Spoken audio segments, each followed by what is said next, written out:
반갑습니다. 바하신앙 한국전례 100주년 기념 웨비나 9번째입니다. 오늘 주제는 한국인의 정체성과 바하의 신앙. 오늘도 그 PT가 한 60여 장이 되니까 한 1시간 이상 하겠네요. 아무튼 그냥 편안하게 옛날 얘기 듣듯이 그렇게 들어주시면 감사하겠습니다.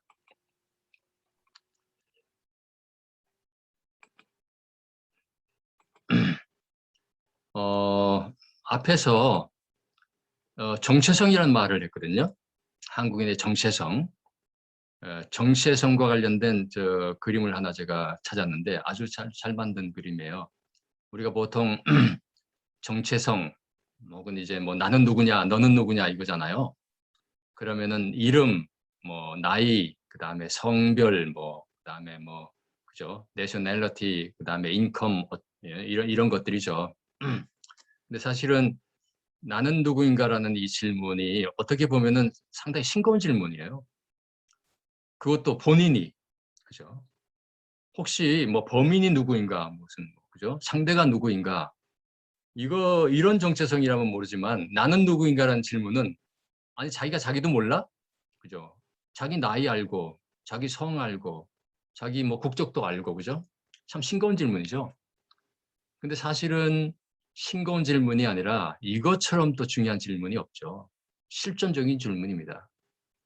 사춘기 때 하게 되는 질문인데, 사실은 저한테 누구나 이제 평생에 화두를 갖게 되는데, 저는 평생의 화두가 바로 이 질문이었어요. 나는 누구인가?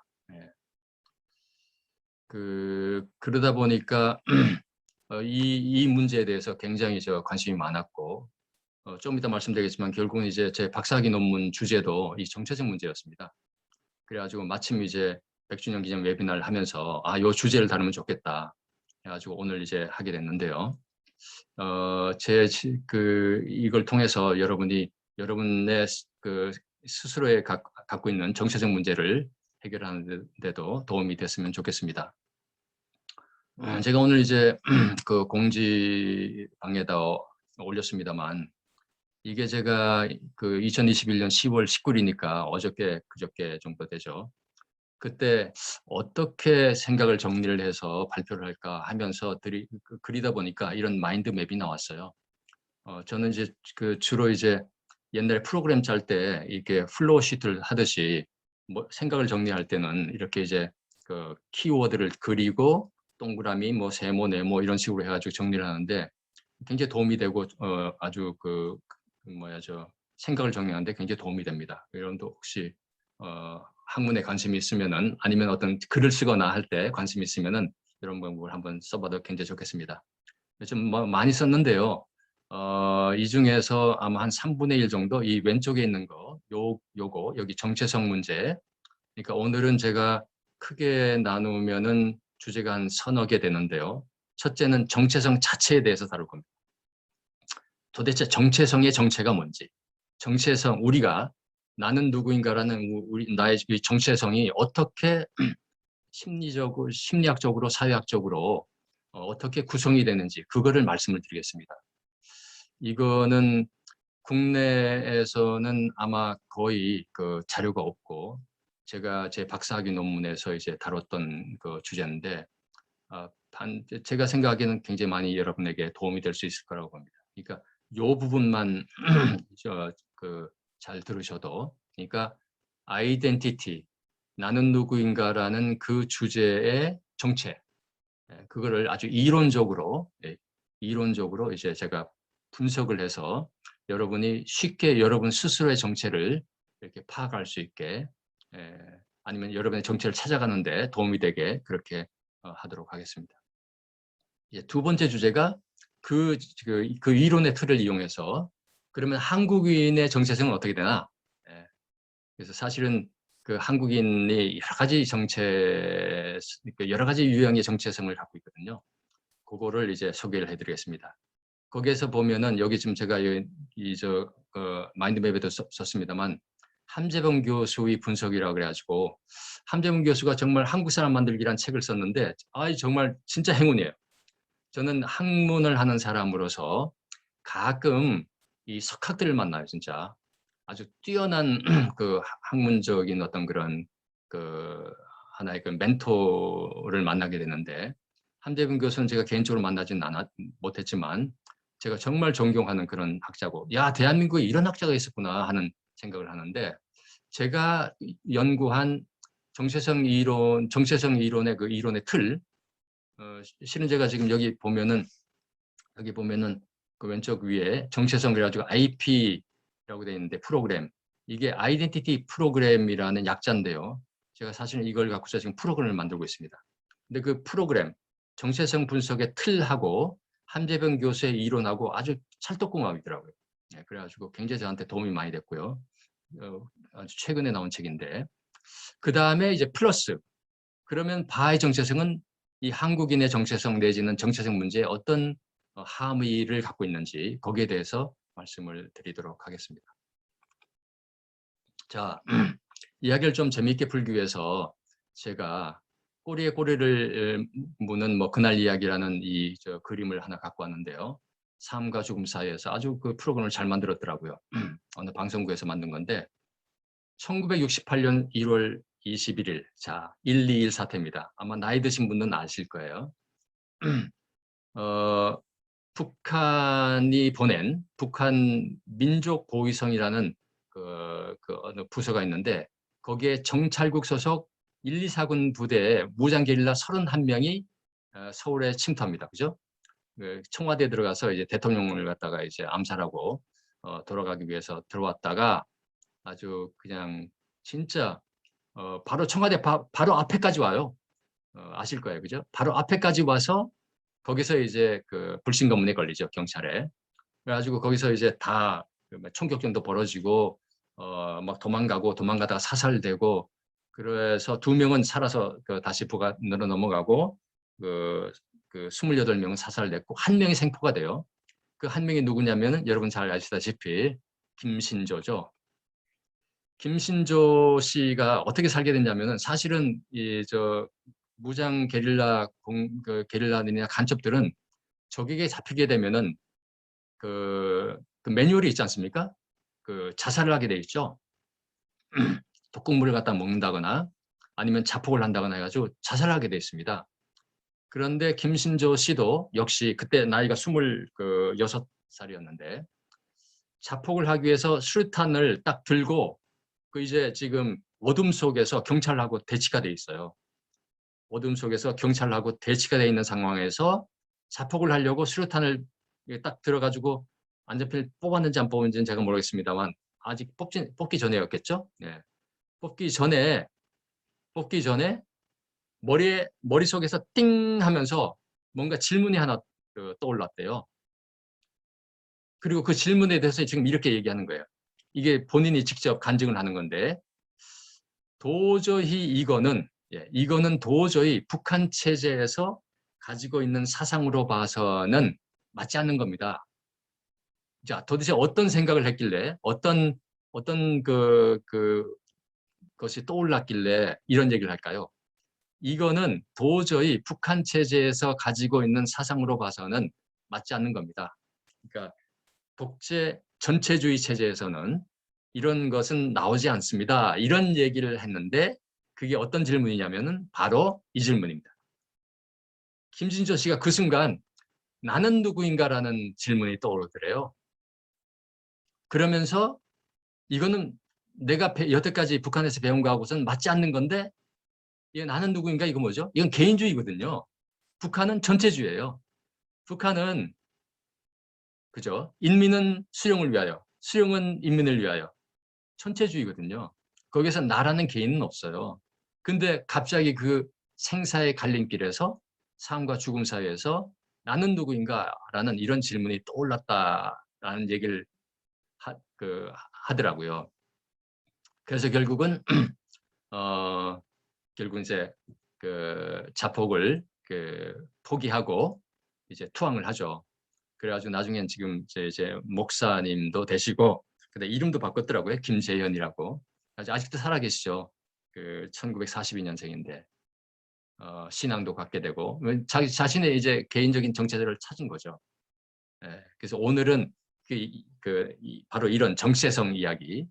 나중에 제가 이제 소개하는 그 정체성의 그 분석의 틀을 여러분이 배우시면은 김신조 씨의 정체성도 그 틀로 간단하게 파악을 할 수 있습니다. 물론 뭐 다 쉬운 얘기예요. 예, 여러분들 다 아는 얘기인데 단지 이론의 틀을 갖고서 이용하면은 훨씬 더 쉽게 명쾌하게 여러분 스스로 혹은 다른 사람들의 정체성을 갖다가 간파할 수 있습니다. 그래서 제가 오늘 이런 이해를 갖고 왔고요. 그다음 좀 더 이제 서론을 말씀드리면은 이렇습니다. 자, 1969년 7월 20일 날 인류 역사에 아주 그야말로 하나의 획을 긋는 그런 사건이 있었습니다. 어떤 사건이죠? 예, 바로 아폴로 2호가 달에 착륙해서 암스트롱이 그죠? 달 표면에 자신의 발자국을 하고 나서 한 얘기가 있습니다. 그죠? 그게 1969년이었어요. 그러니까 아까 김신조는 1968년. 그죠? 그리고 그 다음에 김신조 또 이 사진을 봤겠죠. 우주에서 보내준 이 사진. 그죠? 거기에서 뭐라 그러냐면은 밀 올드 암스트롱이 이제 달에 착륙을 해가지고 2시간 30분을 보냈는데 그러고 나서 한 얘기가 유명한 말이 있죠. 이것은 인간에게는 작은 발걸음이지만 인류에게는 거대한 리핑이라고 했던가? 리프, 도약입니다라는 말을 남겼습니다.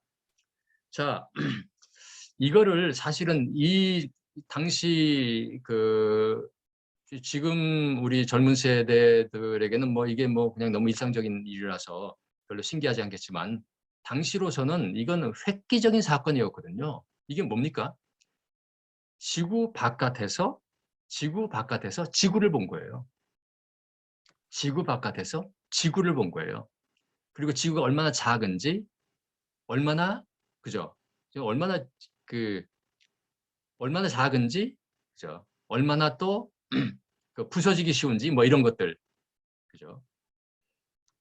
인류 역사상 최초로 비록 사진이긴 하지만 우주 바깥에서 지구를 전체로 본 거예요. 전체로.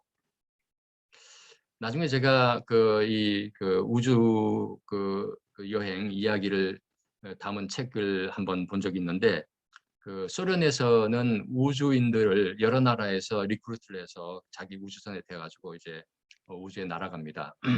그러면 대부분은 처음 일주일 뭐 2주일은 그런데요. 이 우주선이 이제 이 지구를 돌 때 뭐라고 하냐면은 관심이 자기 나라가 어디 있는지 그거를 내려다본대요. 이게 위에서 내려다보면 보인답니다. 망원경을 이렇게 보겠죠. 그러면 이제 시리아에서 온 사람은 저기 시리아가 있네. 뭐 아니면 무슨 뭐 저 다른 나라에서 온 사람은 저기 내 나라. 그렇게 한 일주일 정도는 자기 나라가 어딘지만 이렇게 관심 있게 보다가 그다음 좀 지나면은 자기 나라가 아니라 지구 전체를 하나로 본답니다. 자, 이게 무슨 말일까요? 제가 드리고 싶은 말씀은 우리 인류가 1969년 비록 사진으로나마 지구를 전체로 보게 된 그런 사건이 있었다. 그런데 지금 우리는 아직도 태반의 사람들은 지구를 전체로 보지 않고 그냥 자기 나라, 자기 지역, 그죠? 그것만 생각을 하는데 물론 그래도 뭐 아무 문제가 없으면 좋겠죠. 근데 제가 이제 곧 보여드리겠지만 문제가 그렇지 않다 이런 얘기입니다.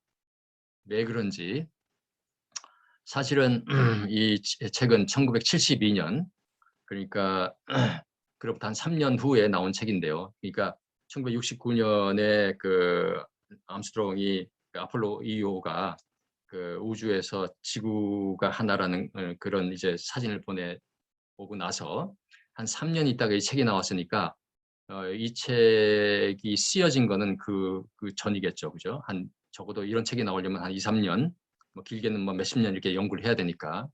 여러분 아마 제 연배 정도 되는 분들은 다 기억을 하실 텐데 1972년에 크로버블럼, 여기 크로버블럼에서 아주 기념비적인 책을 냅니다. 책의 제목이 그 과학자들 4명한테 의뢰를 해가지고, 이 클로버브롬이 의뢰를 해가지고 낸 책인데, 책의 제목이 The Limits to Growth예요. 여기 지구가 있죠? 지구의 성장에 한계가 있다. 1972년만 하더라도 2차 세계대전이 끝나고 나서 이제 전후 복구를 하면서 일본, 독일이 다시 이제 그 기력을 찾아서 이제 본격적으로 이제 발전을 할 때거든요. 미국은 말할 것도 없고, 물론 동서양진영이 치열하게 경쟁을 했지만, 어떤 의미에서는 그 경쟁 때문에 더욱더 소위 과학기술 문명, 1, 2차 세계대전을 통해서 개발된 수많은 군수 관련 기술이 이제 민간으로 넘어오면서 어마어마한 발전을 하게 되죠. 그런데 이 책에서는 뭐라고 얘기하냐면, 그 성장, 우리 그렇게 무한하게 할 수 없어. 이제 성장의 한계가 곧 올 거야. 이러한 내용을 담은 책입니다, 이게.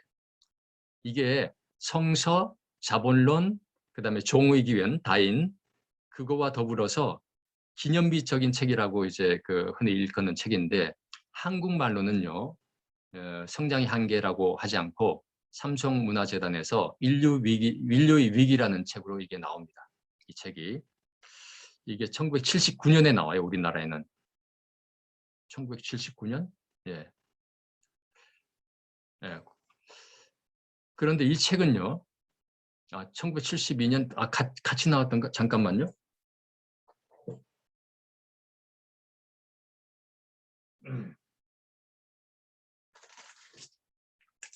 제가 실은 이 책을 제 서재에 갖고 있는데, 저에게는 이 책이 가보예요.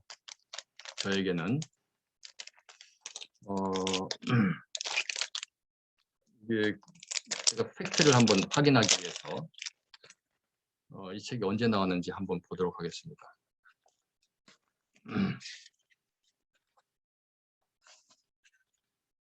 1972년, 동시에 나왔네요. 삼성문화재단에서 동시에 번역을 해서 내놨습니다.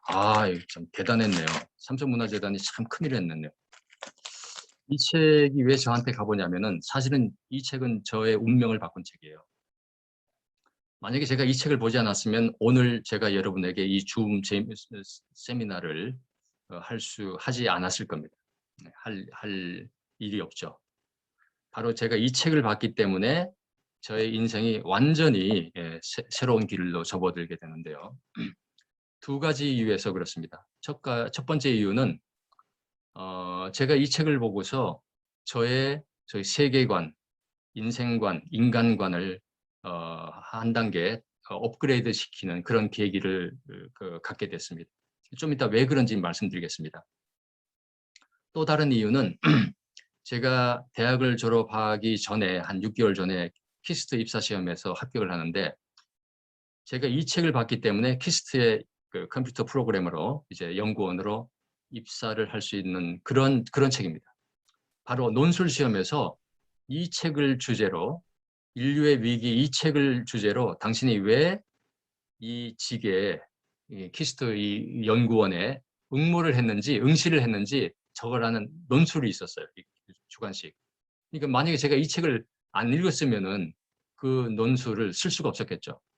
그런데 역시 키스트답게 적어도 우리 연구소에 오려면 이 정도의 책은 읽어야지. 그래서 그런지 바로 크로버브롬 로마 클럽이 펴낸 인류의 위기와 관련해서 당신이 왜 우리 연구소에 그 직종에, 이게 다른 직종도 마찬가지로 그 분야에 응시를 했는지를 써라 라는 시험이 나온 거예요. 주관식 시험이. 그 다른 시험은 무슨 뭐 영어 테스트도 있고 그다음에 IQ 테스트도 있고 한 3가지 종목이었는데, 뭐 제가 잠깐 또 여담을 말씀드리면은, 나중에 최종 면접을 할 때 저한테 그러더라고요. 당신은 그 논술에서 뭘 썼길래 그렇게 점수를 좋게 받았냐, 그 얘기를 제가 들었거든요.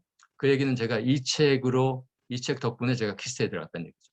그리고 키스트에서 바하의 신앙을 만났고, 그래서 이제 독일로 유학을 갔고 종교학을 공부하게 됐습니다. 그러니까 이 책은 저한테는 운명적인 책입니다. 그래서 제가 얼마 전에 제가 그 서가에서 이걸 발견해가지고 지금 잘 갖고 있습니다만.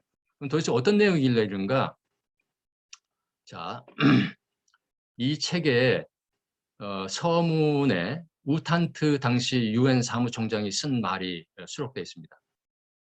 어떤 말인지 제가 한번 읽어드리겠습니다.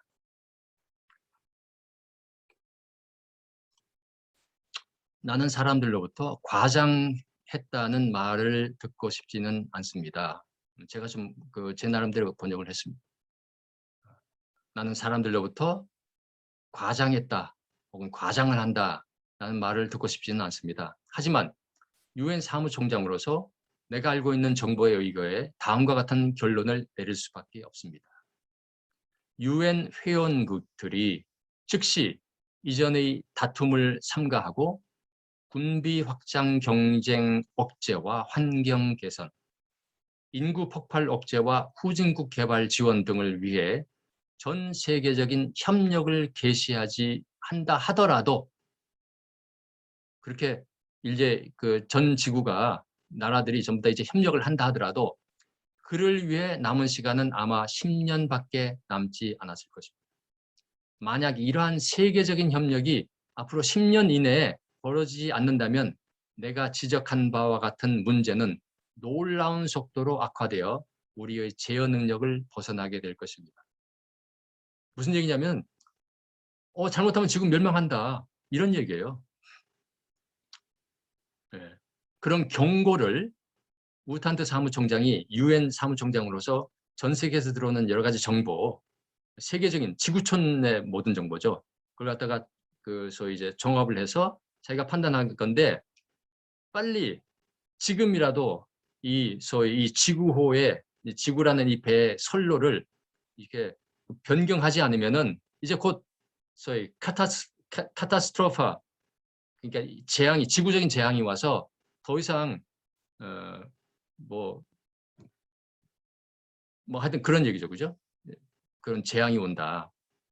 그러면서 그런데 우탄 사무총장의 이 이야기가 여기에 실린 게 이 책을 위해서 쓴 건 아니고 제가 보기에는 어디 다른 연설문에서 한 것 같은데 바로 여기에 인용이 되어 있더라고요. 이 책 앞부분에.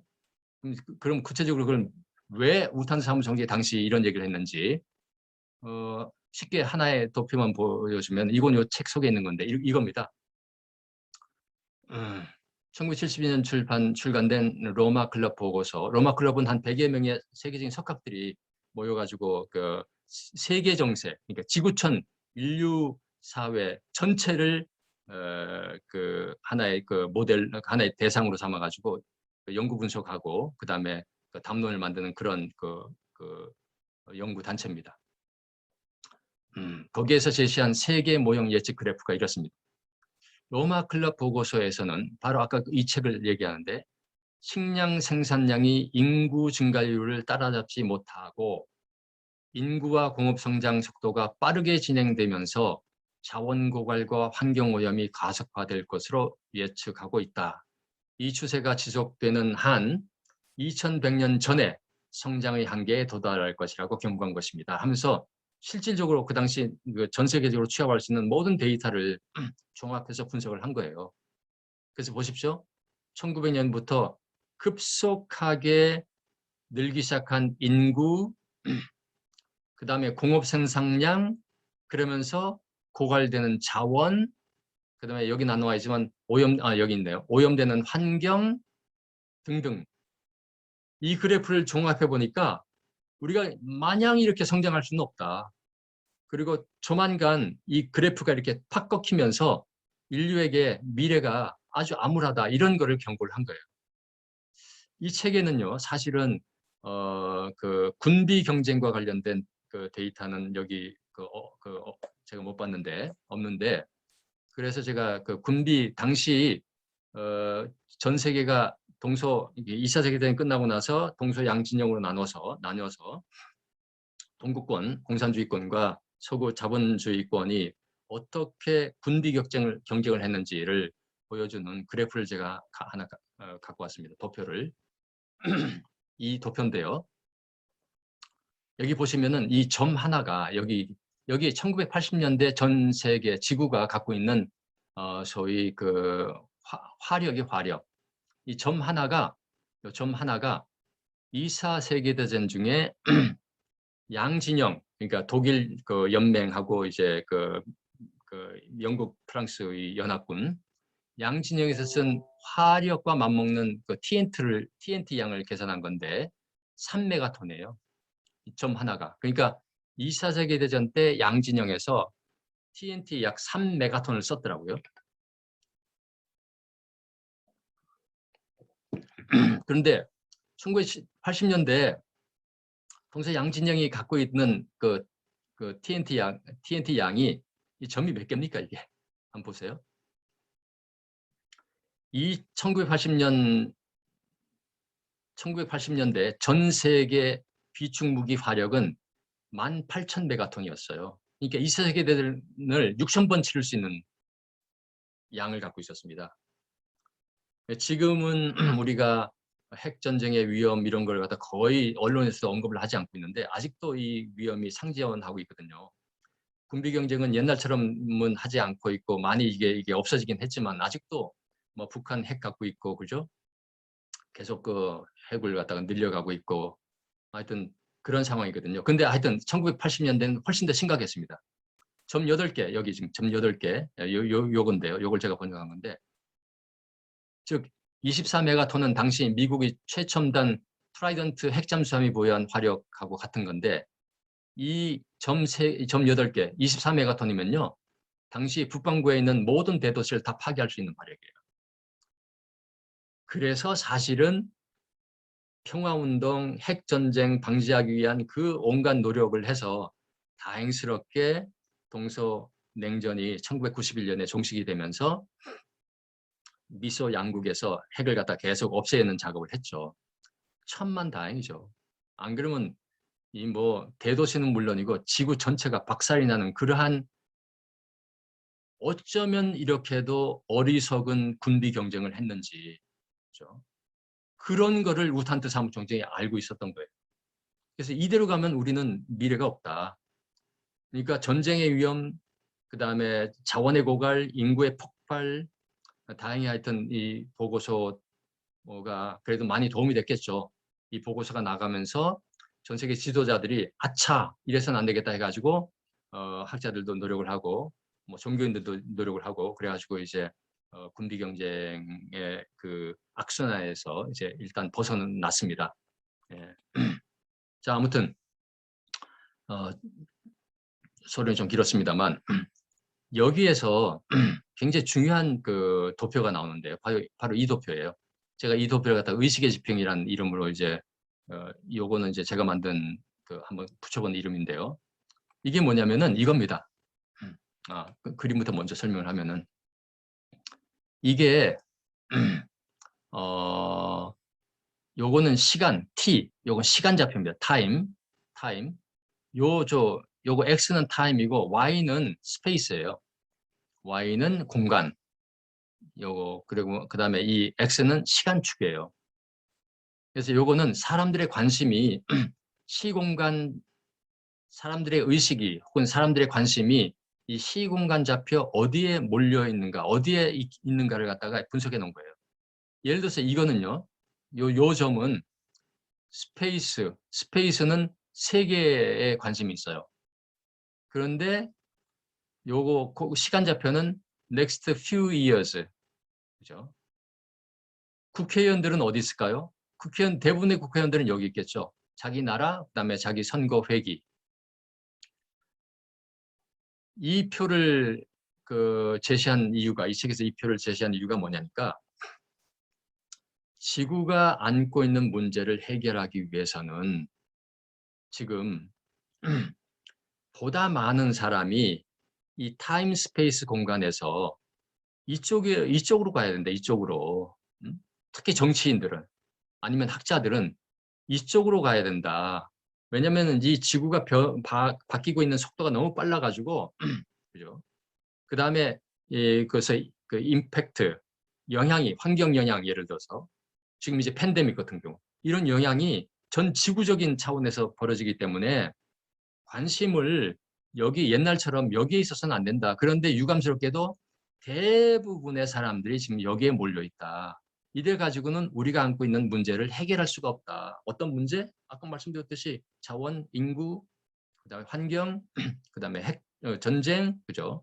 그다음에 팬데믹, 그땐 팬데믹이란 말은 안 나왔습니다만 지금 이제 아주 현실이 됐죠. 예.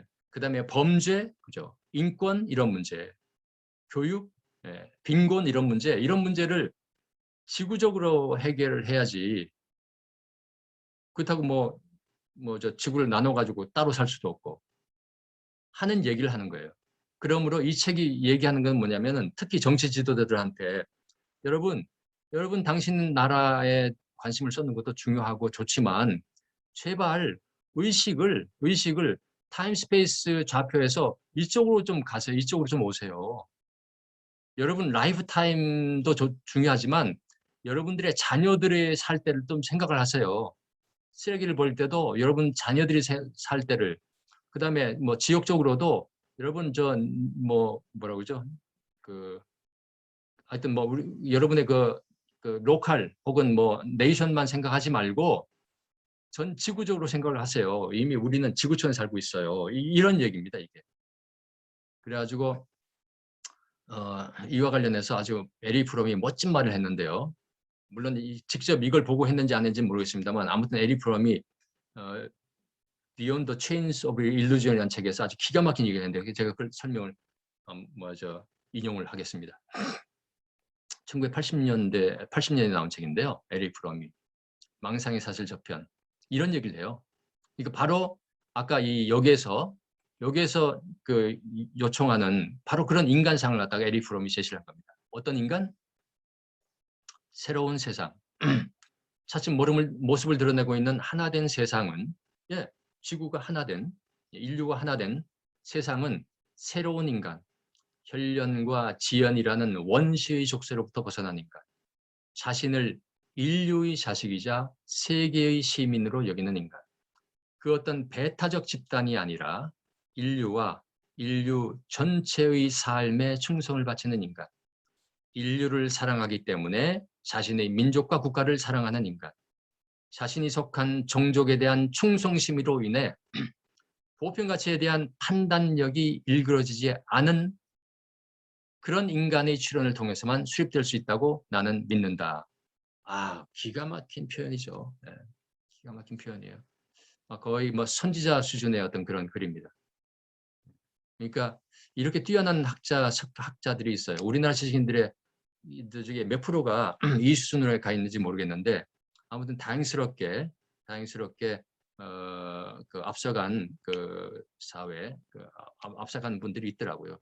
그래서 지금 우리가 안고 있는 실존적인 문제를 해결하기 위해서라도 우리는 새로운 어떤 그런 인간이 되어야 된다.